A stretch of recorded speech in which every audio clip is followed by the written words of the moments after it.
Allah Subhanahu wa Ta'ala Sami'an Qariban wa huwa ma'akum. Pernah ada dalam satu hadis para sahabat bertakbir keras sekali. Lalu Rasulullah mengingatkan, kalian tidak meminta kepada yang goiban, yang tidak ada, yang tuli dan yang jauh, tetapi kalian meminta kepada Sami'an Qariban wa huwa ma'akum, kepada yang maha mendengar, maha dekat, dan dia bersamamu. Seperti sekarang, Allah maha mendengar apa yang terucap, Allah maha dekat menyaksikan apapun, dan dia bersama kita. Dekatnya Allah beda dengan dekatnya makhluk yang perlu jarak. Mendengarnya Allah beda dengan mendengarnya makhluk yang punya keterbatasan. Dan dia bersama kita, ilmunya menyertai kita, pengetahuan Allah menyertai kita, kekuasaan Allah menyertai kita.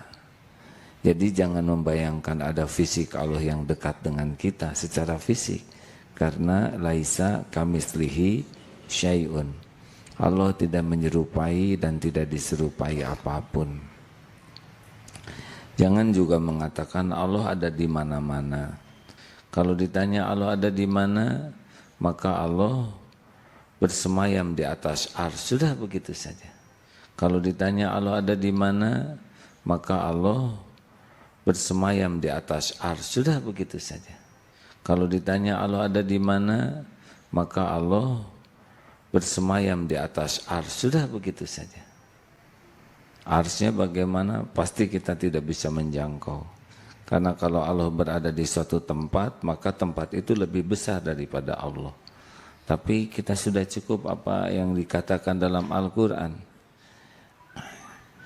Dalam surat Al-Hadid, Tsummastawa 'alal arsy.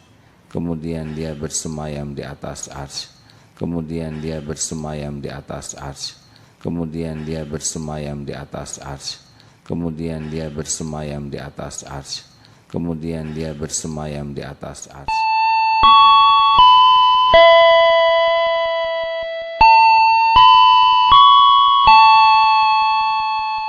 Hamka, Profesor Dr. Buya Hamka, ulama dan pahlawan kemerdekaan Republik Indonesia, ulama besar dari bumi tanah Minang. Beliau menulis karya besar, menulis kitab berjudul Tafsir Al-Azhar. Tafsir Al-Azhar, ada 10 jilid saya punya. Saya lupa di jilid keberapa, saya lupa, tapi silahkan dicek dan saya pastikan benar. Dalam Tafsir Al-Azhar, Buya Hamka mentafsirkan Ar-Rahmanu 'alal arsy istawa, bahwa Allah bersemayam di atas arsy-Nya.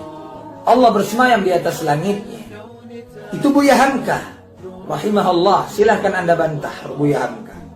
Buya Hamka tentu lebih alim, lebih saleh, lebih alim, lebih banyak bacaannya, lebih banyak gurunya daripada Anda. Silahkan Anda bantah Buya Hamka.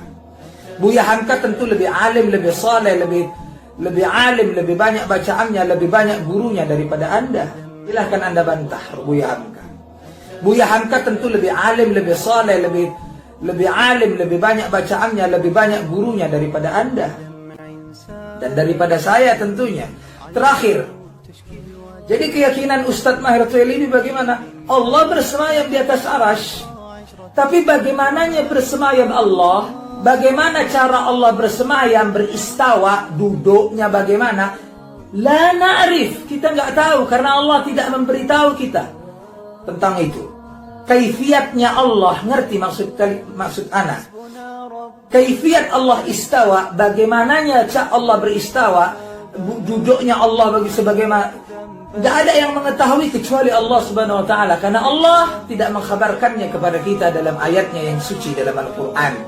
Allah hanya mengatakan bahwa dirinya bersemayam di atas arsy, istawa di atas arsy. Maka saya sebagai orang beriman, saya meyakini sami'na wa ata'na. Akal saya yang terbatas akan tunduk kepada wahyu. Ketika wahyu datang, ayat Quran itu kan wahyu, ayat Quran itu kan namanya wahyu. Ketika wahyu datang, ya, maka saya sebagai orang beriman cukup mengatakan sami'na wa ata'na.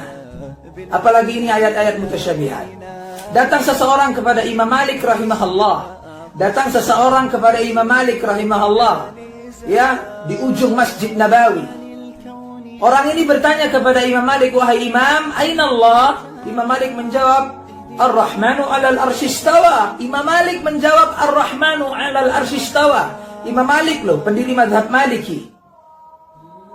Imam Malik menjawab, Allah istawa di atas arsy-Nya. Lalu orang tadi bertanya lagi, bagaimana istawanya Allah?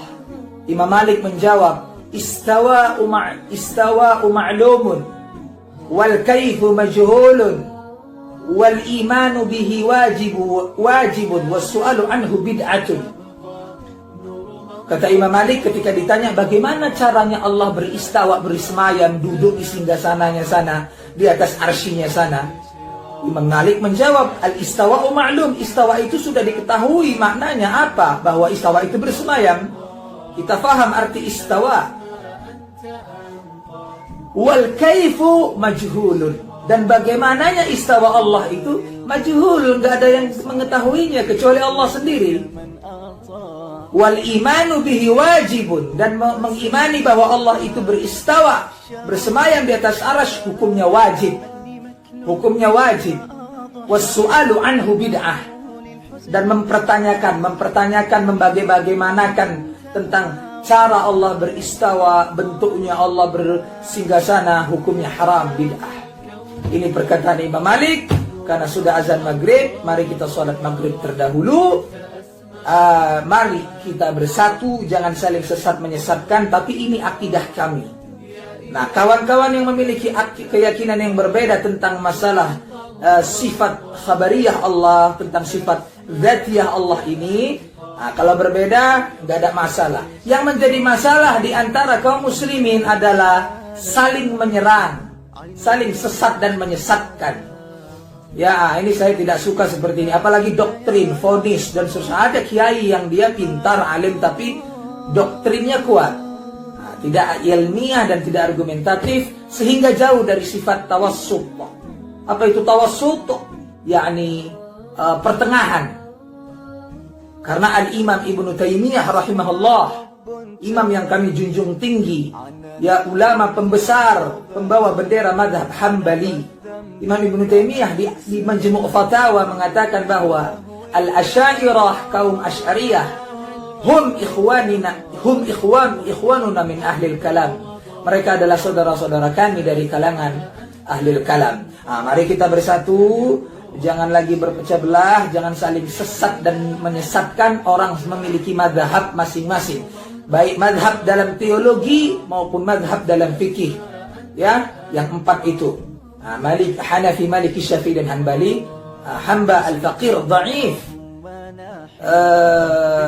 Mahir At-Tuwailibi. Assalamualaikum warahmatullahi taala wabarakatuh.